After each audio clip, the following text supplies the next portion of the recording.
Cette fois-ci, nous allons vous présenter un trésor du XVIe siècle, un livre d'amitié, l'ancêtre en quelque sorte de nos livres d'or. Cet ouvrage de 1590 et de plus de 900 pages, dont le titre s'affiche ici, se situe entre l'imprimé et le manuscrit.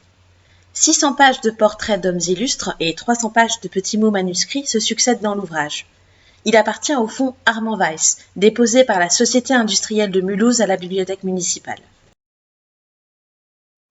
La partie imprimée a donc été publiée en 1590 par Nicolas Reusner, jurisconsulte et poète, qui a enseigné le droit à l'université de Bâle et à l'université de Strasbourg. Ce livre a été publié à Argentatori, ancien nom de la ville de Strasbourg. Le second auteur est plus difficile à identifier. Il s'agit du possesseur du livre à qui sont destinés les petits mots manuscrits. Sur la reliure, on découvre des initiales. Il s'agit de Elias Talwenzel, Strelensis Silesius, né en Pologne, éducateur, pédagogue qui a enseigné le droit à Bâle aussi. Sa devise et sa représentation y figurent également. Engel ringt mit Jacob. L'ange lutte avec Jacob. L'ouvrage a peut-être été acheté en 1592 et rempli au cours de la carrière de l'acquéreur. Commençons par la partie imprimée. Ce livre rassemble les portraits ou éloges d'hommes de lettres, de sciences, dont il faut célébrer la mémoire en Allemagne. Après une préface de l'auteur où il glorifie le savoir, il est temps de réviser notre histoire de la connaissance et accessoirement notre latin. Beaucoup des grands hommes présentés nous sont aujourd'hui méconnus, c'est pourquoi nous avons choisi 10 figures. Un index à la fin du livre aide à retrouver les personnages. Débutons avec les scientifiques. Claude Ptolémée est un mathématicien, astronome et géographe ayant vécu à Alexandrie vers l'an 150 après Jésus-Christ. La gravure qui l'accompagne est l'une des seules représentations de Ptolémée en Allemagne au XVIe siècle. Après le portrait, des vers rappellent les accomplissements de Ptolémée. Ce sera le cas pour chaque personnage. Enfin, toutes les présentations finissent par des épigrammes, c'est-à-dire des inscriptions hommages. Copernic est présenté ici comme un mathématicien, même si nous le connaissons aujourd'hui surtout comme l'astronome ayant défendu la thèse de l'héliocentrisme. La date indiquée sous la gravure, 1543, est la date de sa mort. La page suivante rappelle sa date de naissance, 1473, et mentionne la théorie de l'héliocentrisme. Théophraste Paracels, médecin et alchimiste du XVIe siècle, est particulièrement réputé pour ses recherches en thérapeutique.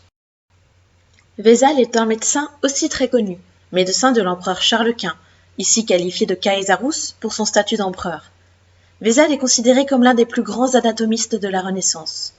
Son œuvre principale, De Humanis Corporis Fabrica, est mentionnée en bas de page. Écartons-nous un instant de ce livre d'amitié pour voir à quoi ressemble l'œuvre, que nous possédons dans notre réserve, et dont le frontispice est très connu, ainsi que certaines des très nombreuses planches qu'il compose. Revenons au livre d'amitié pour approcher Sebastian Münster, qui est un cosmographe ou cartographe. Comme tous les humanistes, il était érudit et donc polyvalent. Il était également historien, astronome, mathématicien, professeur d'hébreu, comme le montrent ces mots que nous avons soulignés pour vous. Il a notamment enseigné à Bâle et à Heidelberg. Nous avons là encore à la bibliothèque de Mulhouse une œuvre très connue de Sebastian Münster, la Cosmographie universelle, publiée en 1544 et dotée entre autres de nombreuses cartes, comme cette belle représentation imagée de l'Europe. Après les scientifiques, quelques théologiens. On ne présente plus Martin Luther et Jean Calvin, tous deux réformateurs, le premier en Allemagne et le second en Suisse. Même s'ils s'accordaient sur un retour à l'Évangile et sur la fin des déviances telles que le commerce des indulgences, leurs mouvements ont légèrement divergé sur d'autres points, Luther mettant l'accent sur la piété personnelle, alors que Calvin s'efforçait de reconstruire une théologie à partir des textes. Didier Erasme de Rotterdam, connu pour avoir donné son nom au programme d'échange universitaire européen, était un chanoine et un théologien, mais aussi un philosophe et un humaniste. Il s'exprimait en faveur du cosmopolitisme, ce qui a fait de lui une des premières figures pro-européennes.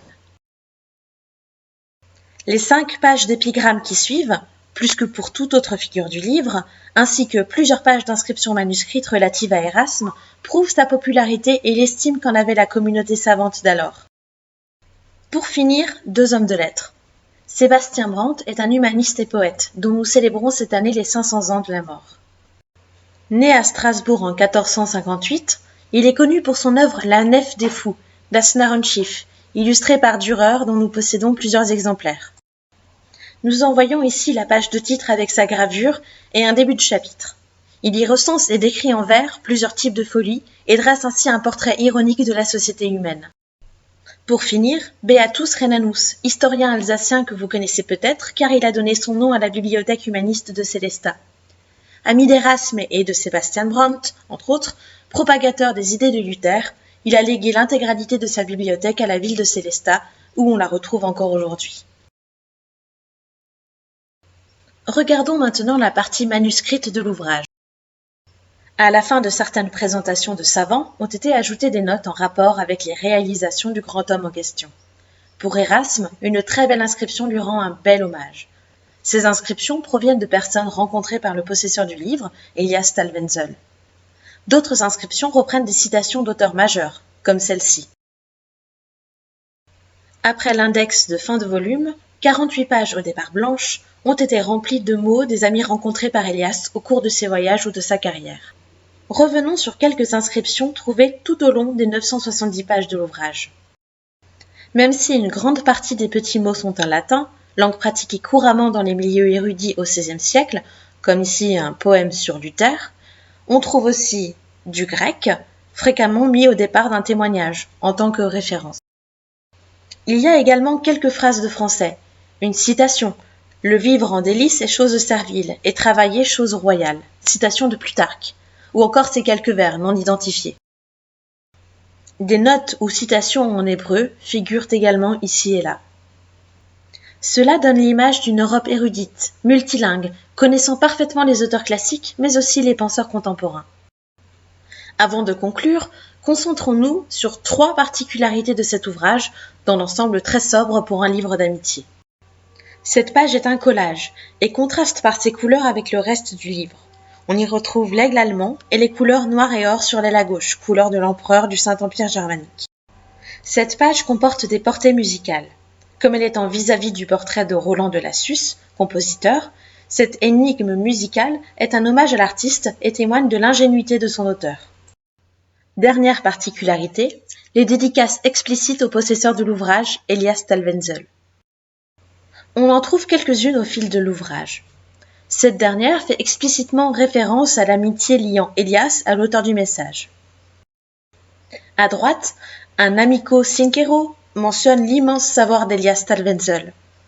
La petite sphère ornée d'étoiles, une voûte céleste sans doute, comme il était d'usage de les représenter sous forme de globe, fait sans doute référence à l'immensité du monde, mais aussi du savoir humain. Ce livre d'amitié est donc très sobre. Des portraits de savants célèbres, des notes d'amis, seules quelques pages colorées se démarquent. D'autres livres d'amitié sont cependant beaucoup plus décorés. La Bibliothèque nationale universitaire de Strasbourg en possède une 60aine. Vous pouvez en voir certains sur Numistral. Peut-être y trouverez-vous les livres d'amitié plus récents, propriétés de jeunes femmes, qui contiennent des broderies, des fleurs séchées ou des mèches de cheveux tressées.